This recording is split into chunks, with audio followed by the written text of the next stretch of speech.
Hello and welcome back to my channel. My name is Faith Strang. I'm a third generation spiritual healer, and I just returned from my most recent retreat that I hosted this year. We went to beautiful, powerful Mount Shasta in Northern California.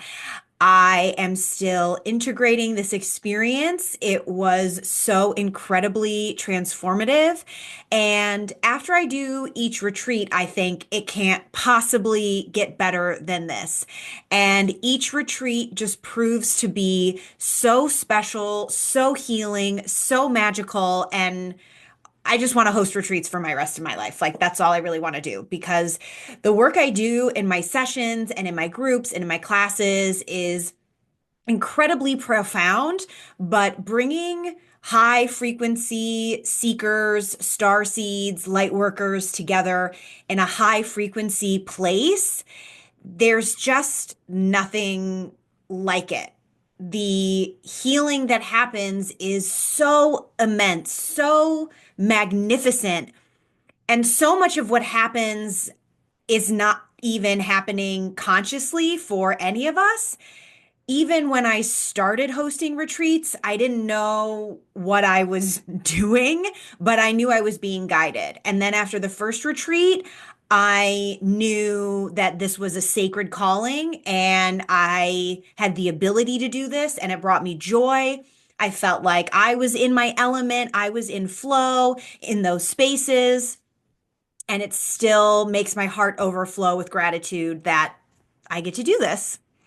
So, Mount Shasta, if you are unfamiliar, is an energy vortex. So, it is an extremely potent place on our planet where ley lines meet.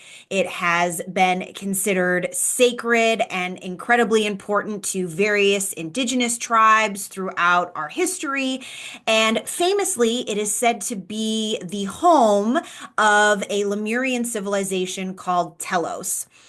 The thinking is that when Lemuria sank, and then when Atlantis also sank, exploded, various things have happened to destroy Atlantis, that refugees left and found homes in different parts of the world, but including Mount Shasta, which now has this energetic, higher dimensional city civilization there for these beings. A lot of very interesting, supernatural, sometimes eerie things have happened around Mount Shasta. Look it up. You'll find a ton of podcasts and YouTube videos about all of the crazy, wild things that have happened in that space.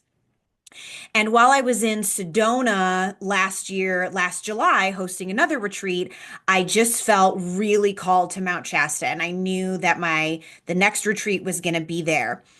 I also knew that there was an energetic line between Sedona and Mount Shasta, so it made a lot of sense that I was then being called there.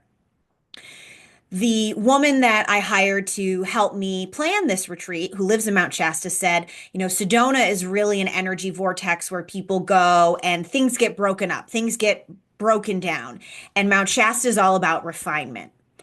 I found that to be incredibly true. I found the energy of Sedona to be more aggressive, more masculine energy, and I found the energy of Mount Shasta to be more feminine, more maternal energy. And of course, we have both of these energies inside of us, and we're looking to find that balance between the two.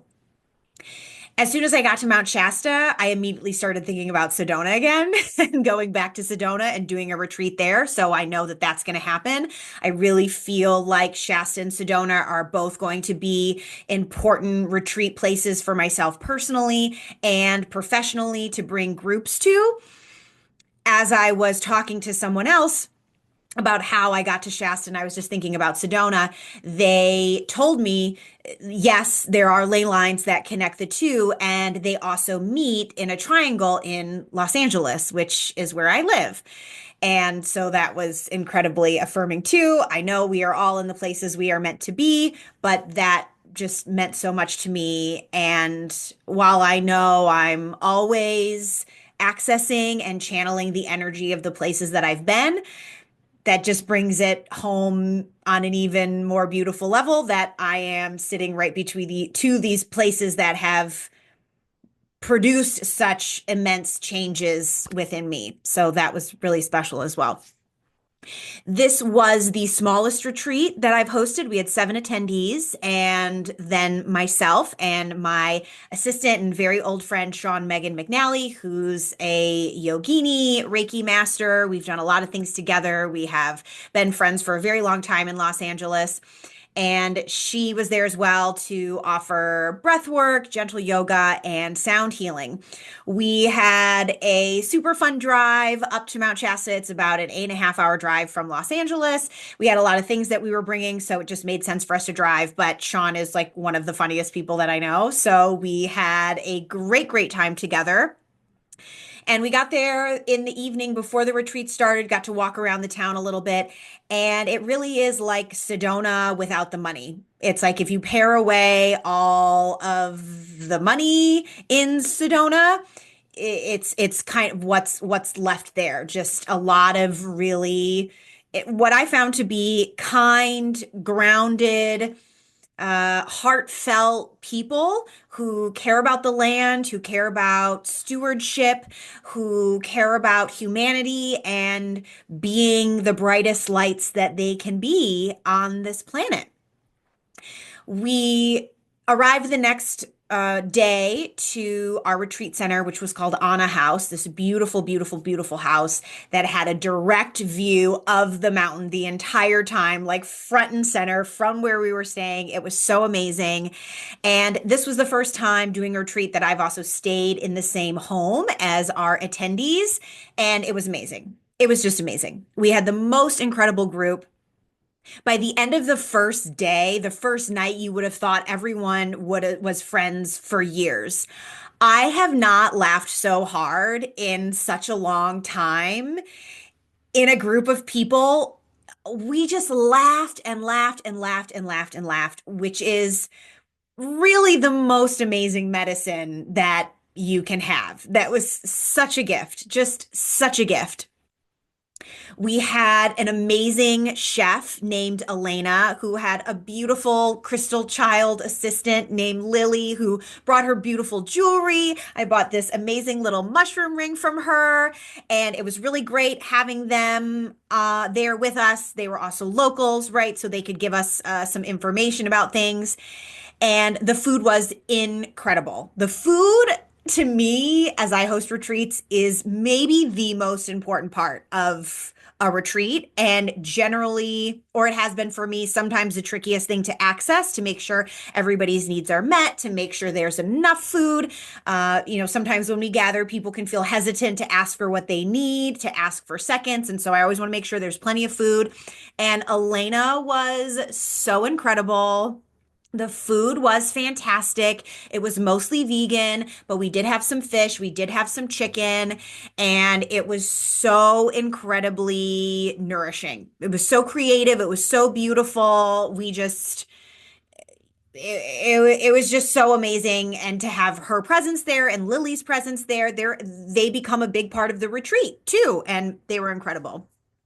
The first day people arrived, it was incredibly windy. It was so windy. It was just like the wind was just blowing, blowing all of our emotional baggage off of us, just really preparing us to receive what the mountain had to offer. So we did a very brief land offering outside. And then we came in and brought in our objects we had brought to create our altar and talked about our altar things. We had some dinner, we unpacked, and then Sean did a beautiful sound bath that night for us. The next morning, we had two Karuk tribal elders who came and did a more formal land acknowledgement with us and a life wisdom inspirational discussion with us. What an honor to sit with them and to receive that and to hear about their revitalization efforts to bring indigenous plants back to the mountain. It was so, so, so beautiful. That was amazing. And then that afternoon, I offered my Lemurian workshop where I got to condense everything that I've ever learned and channeled about Lemuria. And you can't really talk about Lemuria without also talking about Atlantis. So I did talk about Atlantis a little bit. And then we really focused in on the Lemurian teaching wheel, which was information I gathered from the channelings of Cryon. We see throughout the world all of the different cultures and traditions that use a wheel in order to offer teachings and wisdom. And it makes sense that this can be traced back even further to Lemuria and thus to the Pleiadian star mothers. So we talked about that. I did a really deep meditation guiding them to create their own wheel in their mind. And then we had time to create an art project where people got to draw their own wheels or anything else they came up to them. And that was really, really, really beautiful. That night, I, so that night, I watched the series finale of Lost with my very good friend from high school who came to join us on this retreat. And neither one of us ended up watching that show. So we were watching it together and we've been frantically sending voice memos back and forth. And she was a late joiner to this retreat. And when we realized she was going to be coming, we decided that we needed to watch the last episode in this time, space, energy vortex of this time, space, trippy sci-fi show. And so that was just another really fun thing that we got to do together. We were satisfied with the ending. A lot of people were not satisfied with the ending. We were perfectly satisfied for the ending, and it felt like the closing to a really beautiful journey. So that was just something personal that I got to experience with my very good friend, and that was really, really, really fun. The next day, we had planned to do a hike in a place called McCloud Falls that's really accessible, but a lot of the hikes were closed. So some people ended up going into Mount Shasta and doing some shopping. There were about 5 of us who did walk about half a mile to the falls, which were just stunning, and just getting to be in that space and that energy. I saw my second rainbow in the falls. The very first day, the morning we walked outside, it had been raining and we saw a giant rainbow. It's in my shorts, so you can see it. I'll tag it below. This beautiful full rainbow, which rainbows are connected to unicorn energy, which was another theme we had on this retreat. So that was a beautiful welcome we felt like to the land. So we did this wonderful hike to McCloud Falls, and then we went into Mount Shasta. We went to City Park where the Sacramento headwaters are, and you can fill up your water bottles with fresh spring water that has taken 50 years to come down from the mountain. It's been naturally filtered. People go there all the time and just fill up their water, and it was the most amazing water I've ever tasted. I live in Los Angeles and the tap water here is disgusting. So we get water delivered and in these 5-gallon jugs, and I put sacred geometry shapes on there to charge them up from the material that my mother and grandmother did. And we put affirmations on there. So I feel very blessed with the clean, highly charged water that I get to drink. This spring water was unlike anything I've ever tried before. And we basically drank it the entire week. It was amazing. I'm so, so, so lucky. So we did that. Then we did a little shopping in Mount Shasta, found some goodies. We went back to the retreat center. Some people did some hot tubbing, some people did some saunaing, and then I did psychic messages, which were all past life downloads, followed by pulling from my spirit animal oracle deck. So to give some animal messages as well, just to drive the point home. Doing those in a group is always so, so, so powerful, and those prove to be incredibly meaningful for everyone. I also did one-on-one sessions during our retreat for just about everybody who was there with us. And those were really moving and powerful as well. That night, we went back into Mount Shasta to a place called Crystal Tones, which sells alchemy sound bowls. I had no idea what alchemy sound bowls are. OMG. Okay, so my friend Sean and my other friend who came from Maine, my high school friend, both sound practitioners, they'd heard of them before, and maybe some other people on the retreat had heard of them. I'd never heard of them before. These are not like normal quartz sound bowls. These are infused with gold and amethyst and Lemurian quartz, and they're much thinner than other sound bowls. So it was a very different kind of sound bowl experience. We had this incredible practitioner. We had two practitioners, and we were in a room with 100 other sound bowls, which are all singing, even though they're not being played. I have never had the experience of having my Kundalini energy activated anywhere outside of a CAP class, which I enjoy doing. That's Kundalini activation process. Sometimes it will come up in a session when I really hit on something and it hasn't come through in a while, which is my reminder it's time for me to spend more time with that. But so during the sound bath, my body started to shake, and I was just like, oh, okay, guess this is happening now. I had a lot of angelic visions and a lot of ascended masters. Saint Germain was very present with me. Metatron was very present with me. Babaji, who's a guide I was working with me in preparation for this trip, and Mary Magdalene as well. So that was really, really, really spectacular. Our practitioner, Rachel, did a water and flower blessing for us. She dipped flowers in water and dipped them on our foreheads. And everybody had a truly magical experience. That was awesome. The next morning, Elena, the chef, could tell that the energy was different, was more grounded. It was like everything got scheduled perfectly, preparing us for what was next and what was next and what was next. We did go home after the sound bath and have another yummy vegan cheesecake that Elena had made for us, and just more laughter. So that was beautiful. We all slept really well that night, which was awesome. And then the following day was the partial solar eclipse. It was very important to me that we have something special planned for that. And we were originally going to visit to what they claim is the largest mandala in the world that was devoted to Mother Mary. That ended up not working out.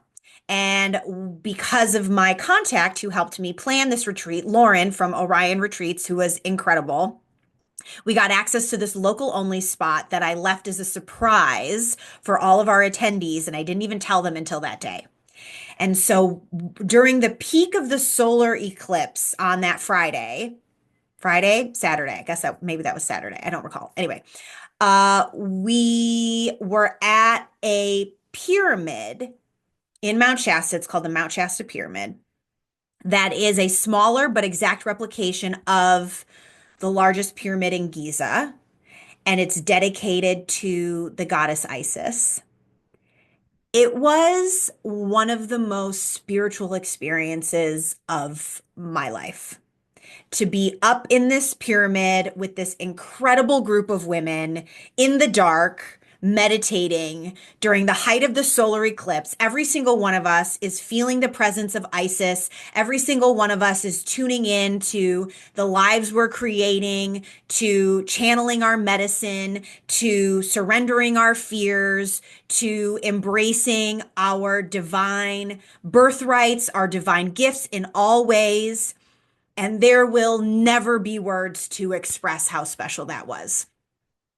The gentleman who built it with his wife have a mystery school, which I totally want to join. And he was chatting with us afterwards, and they were my people. Like, they were my people. So I'm excited to go back and spend more time with them. Later that day, what did we do later that day? Oh, I think we went back to Mount Shasta. We went back. There's this amazing store in Mount Shasta called Soul Connections, which is everything you would ever need for your spiritual journey. My friend got me these earrings, which I love. And so we went back to spend more time there. We went back for lunch. We had more time for saunaing, walking. The weather was beautiful by this time. We were so grateful. And then that afternoon, we did my favorite workshop that I love to teach, which is called the Receiving Channeled Messages Workshop, where the attendees have an opportunity to receive messages for each other. We had been receiving messages from the land for ourselves. They'd received messages from me, both in groups and in one-on-one sessions. And now they had the opportunity to channel messages for each other. And it was amazing.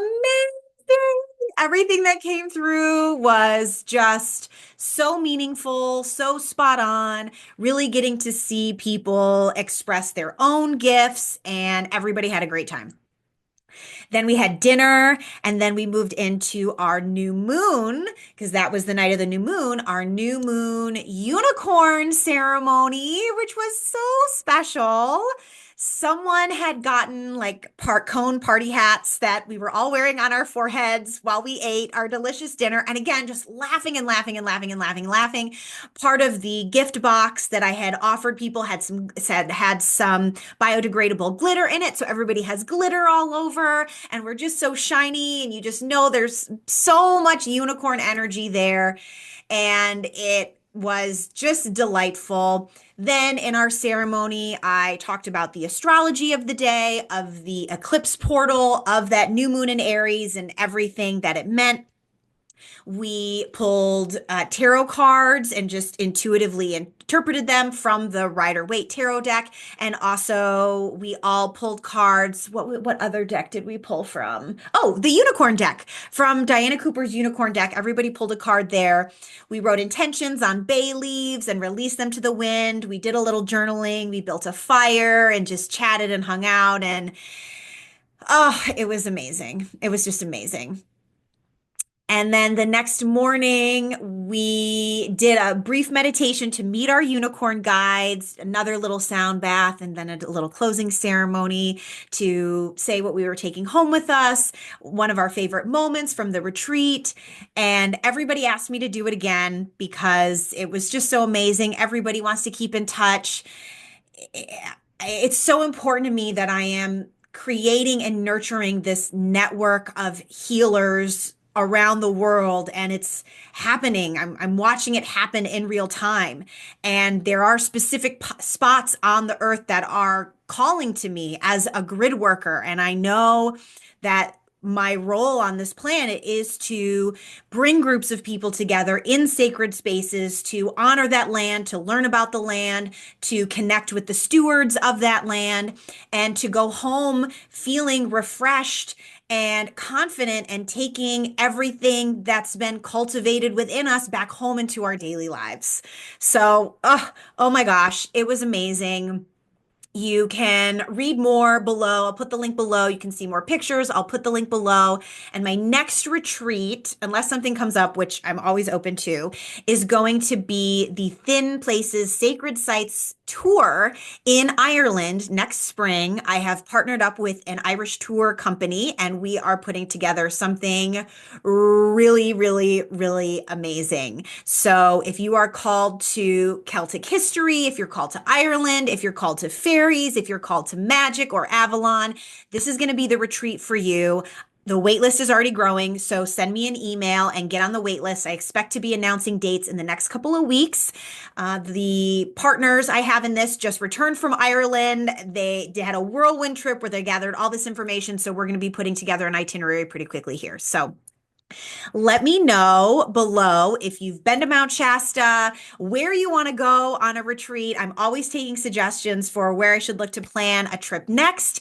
And just know that this is a wild time to be alive, but it is a powerful time to be alive, and you are bringing medicine no matter where you go. You carry the energy of whatever land you've been to or lived on that is always with you. She is supporting you always, and you have really important magic and medicine to share with humanity and the cosmos. That's it for now. I'll see you again soon. Bye.